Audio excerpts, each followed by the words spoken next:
Assalamualaikum warahmatullahi wabarakatuh. Bismillah walhamdulillah. Wassalatu wassalamu ala asyrafi khalqillah wa ala alihi wa sahbihi wa man tabi'a hudah wa walah amma ba'd. Sahabat kajian Islami yang dimuliakan Allah, berjumpa lagi dengan Al-Fakir yang dhaif, yang lemah, yang jauh daripada kesempurnaan, semata-mata ingin wa tawassaw bil haqq wa tawassaw bis sabr, saling memberikan wasiat kebenaran dan kesabaran. Mudah-mudahan perjumpaan kita ini banyak bawa manfaat buat kita semuanya. Allah berikan kita berkah dunia akhirat. Ada satu peribahasa dari barat yang berbunyi nobody's perfect. Nobody's perfect. Can you understand what the meaning of that? Nah, itu artinya dilarang merokok. Nobody's perfect. Tidak ada manusia yang sempurna.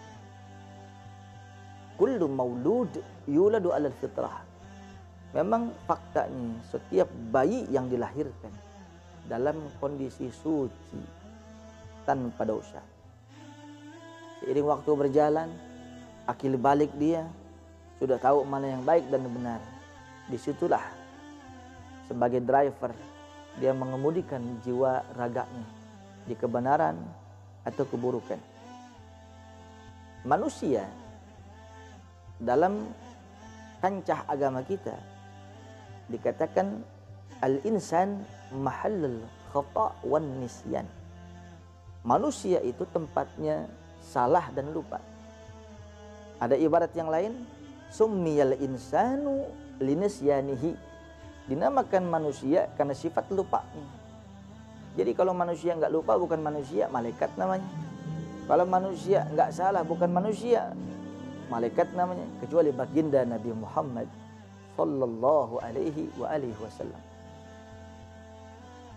Saudara yang dimuliakan Allah, manusia tempat salah dan lupa. Salah bisa sengaja, bisa tidak sengaja. Yang tidak sengaja maka Allah ampunkan. Yang sengaja berbuat salah, maksiat, durja dan sebagainya, maka harus bertaubat. Harus minta ridho kepada orang yang bersangkutan. Tidak ngulangin lagi. Tarik diri, nyesel, cabut diri kita dan gak ngulangin lagi. Saudara yang dimuliakan Allah, dalam konsep Al-Quran, ketika manusia sudah dirudung dosa, sekalipun zunubuhu kal jibal, seperti gunung yang begitu besar dan tinggi dosa-dosanya, la taqnatu min rauhillah, jangan sampai kita putus asa daripada rahmat Allah. Konsep baginda Nabi Muhammad sallallahu alaihi wasallam, wa atbi'is sayyi'ah al-hasanah tamhuha wa khaliqin nas bi khuluqin hasan. Rasulullah memberikan tips, wa atbi'is sayyi'ah al-hasanah, iringi, ikuti keburukan, ikuti maksiat tersebut dengan kebaikan. Kalau kita punya dosa, kita punya maksiat, buru-buru kita ambil kebaikan, ibadah, tamhuha, maka ibadah tersebut, kebaikan tersebut akan menghapus dosa yang tadi. Wa khaliqin nas bi khuluqin hasan, dan bergaullah dengan manusia dengan akhlak yang baik. Saudara yang dimuliakan Allah, satu contoh, Rasulullah sallallahu alaihi wasallam pernah bersabda, Al-Fakir ambil hadis ini dari kitab Jawahirul Bukhari. Baginda Rasul sallallahu alaihi wasallam memberikan satu pertanyaan kepada sahabat. Apa pendapat kalian seandainya seorang di antara kalian di belakang rumahnya ada sungai, dia mandi sehari 5 kali, apakah tersisa kotoran di dalam tubuhnya? Maka sahabat berkata, oh tidak ya Rasulullah, 5 kali mandi bersih. Wa kadzalika nustu salawatil khams, demikian pula lah gambaran salat 5 waktu. subuh dijaga, pagi sampai siang dia berbuat dosa, ketemu zuhur dia sholat, dihapus dosanya.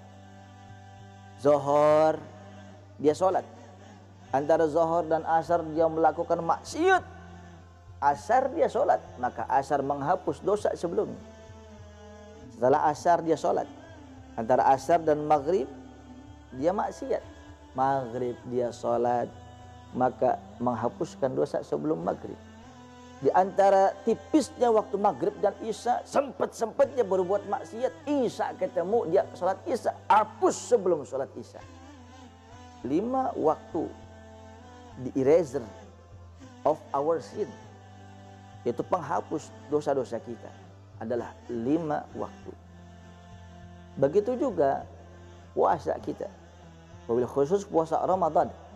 Man shama Ramadan imanan wa ihtisaban ghufira lahu ma taqaddama min dzambi. Siapa orang yang puasa Ramadan, dia semata-mata iman kepada Allah, mengharap pahala kepada Allah, Allah ampunkan dosa-dosanya. Begitupun haji dan umrah. Al-hajjul mabrur laisa lahu jaza illa al-jannah. Haji yang mabrur, umrah demikian pula, tidak akan ada balasannya kecuali Rasulullah mengatakan kecuali surga. Haji yang mabrur, umrah yang mabrurah, tidak ada balasannya kecuali surga. Tapi hati-hati. Rasulullah sallallahu alaihi wasallam bersabda, "Inna minadz-dzunub dzunuban la yukaffiruha as-salah wala siyam wala al-hajj wala al-umrah." Ada sebagian dosa, kata Rasulullah, yang dosa tersebut tidak bisa dihapuskan oleh pahala solat, puasa, haji, umrah, dan semua rangkaian ibadah yang lain. Solat, puasa, zakat, haji, umrah tidak bisa menghapuskan dosa itu, saudara. Tapi sayangnya kita tidak paham dosa yang model bagaimana, dosa yang seperti apa, kapan kita lakukan, kita nggak tahu. Itu rahasia Allah. Ketika Rasulullah memberikan satu gambaran seperti itu, maka sahabat bertanya, "Wa ma yukaffiruha ya Rasulullah?"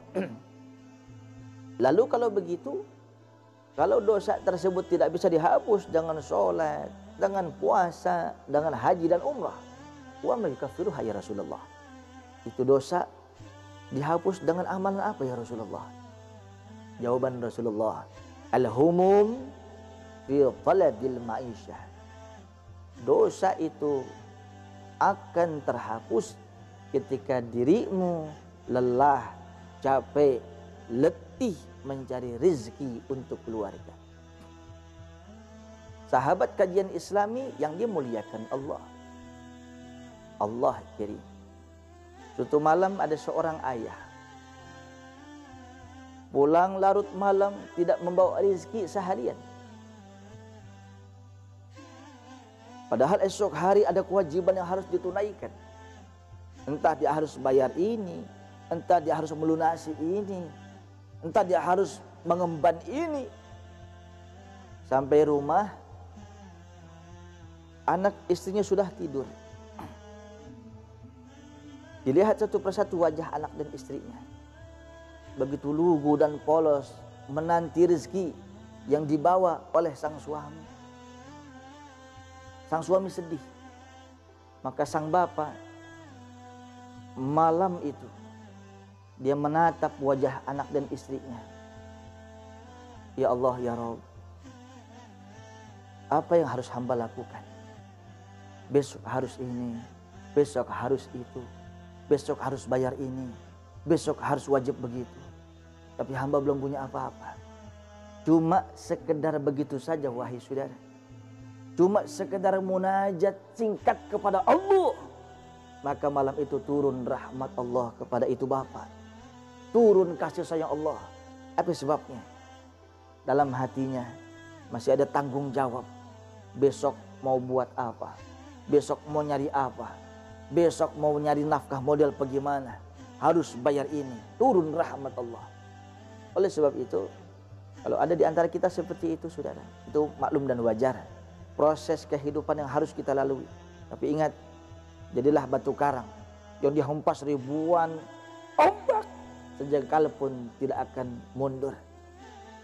Bak batu karang tidak akan mundur dengan ujian-ujian kehidupan ini. Bagusnya pada malam itu, ketika sedang munajat kepada Allah, yang diambil air wudu, dia sholat tahajud, dia mohon kepada Allah. Jamaah yang dimuliakan Allah, innallaha yuhibbul abdal muhtarif. Sesungguhnya Allah subhanahu wa ta'ala sangat cinta, sangat sayang terhadap hamba yang berkarya. Wa man kadda an iyalih, siapa orang yang senantiasa menjaga keutuhan rumah tangga, jangan sampai hancur, jangan sampai cerai, jangan sampai retak keharmonisan, dijaga betul. Kana kal mujahid fi sabilillah, itu suami, itu bapak di mata Allah seperti mujahid fi sabilillah, yang perang melawan musuh-musuh Allah, angkat senjata, mati di medan laga. Lebih baik itu ayah yang berkorban mencari nafkah, mencari peluang untuk anak dan istrinya. Saudara yang dimuliakan Allah, jangan sampai kita kalah sebelum berperang. Takut ini, takut itu. Jangan berlayar kalau takut ombak. Kalau takut jadi pohon yang tinggi karena anginnya kencang dan terjal, maka jadilah rerumputan, saudara. Konsekuensinya diinjak kebo. Tinggi, angin menerjang, dibawa, dikecilkan, diremehkan karena banyak kebo-kebo nggak berakhlak. Pak, saya mah jadi pohon yang sedang-sedang aja dah, dipotek bocah angon. Semua kehidupan pasti ada konsekuensinya. Saudara yang dimuliakan Allah, Rasul Allah subhanahu wa ta'ala di dalam surah Hud ayat 6, Allah berfirman, wa ma min dabbatin fil ardi illa 'ala Allahi rizquha. Tidaklah binatang yang melata, tidaklah binatang yang berjalan di muka bumi ini, dari mulai yang paling kecil sampai yang paling besar, Allah sudah tentukan rizkinya. Itu binatang. Bagaimana manusia? Bagaimana manusia? Bagaimana umatnya baginda Rasulullah? Mungkin satu, kurang maksimal kita ibadah. Mungkin yang kedua, kurang greget kita nyari uang. Mungkin yang ketiga, restu orang tua kita yang masih belum kita dapat. Oleh sebab itu, yuk jihad. Dua musuh yang harus kita kalahkan, dua musuh yang harus kita tumbangkan, dua musuh yang harus kita tumpas, dua musuh yang harus kita perangi. Yang pertama, kebodohan, terus mengkaji ilmu yang manfaat. Yang kedua, kemiskinan, jangan sampai kita jadi masuk yang fakir. Wa mimma razaqnahum yunfiqun, dari sebagian harta yang kami berikan kepada mereka, mereka menginfakkan. Wa anfiqu mimma razaqakumullahu halalan thayyiban, infakkanlah rezeki yang telah kami berikan kepada mereka. Bagaimana mau nginfakin? Utang banyak, uang ora, dompet sama peci rapatnya sama lah. Coba itu. Muslim harus menjadi muslim yang tangguh. Berkah ilmu, berkah hati, berkah rezeki. Yuk balik ke Quran. Mohon sama Allah. Mohon sama Allah. Mohon sama Allah. Allah tidak tidur. Allah tidak lupa. Masa iya kita hambanya yang soleh dilupain? Pasti enggak. Allah terkadang suka dengan renyekan-renyekan kita di dalam hari. Suka dengan tangisan kita di malam hari, agar hati kita luluh. Karena nangis itu sebagian daripada sunnah Rasulullah. Kalau nggak bisa nangis, fatabakau, pura-pura nangis untuk melenturkan hati kita. Mudah-mudahan Allah berikan kita rezeki yang halal, yang barokah, yang mudah, sehingga Allah berikan kita hidup bahagia dunia akhirat. Assalamualaikum warahmatullahi wabarakatuh.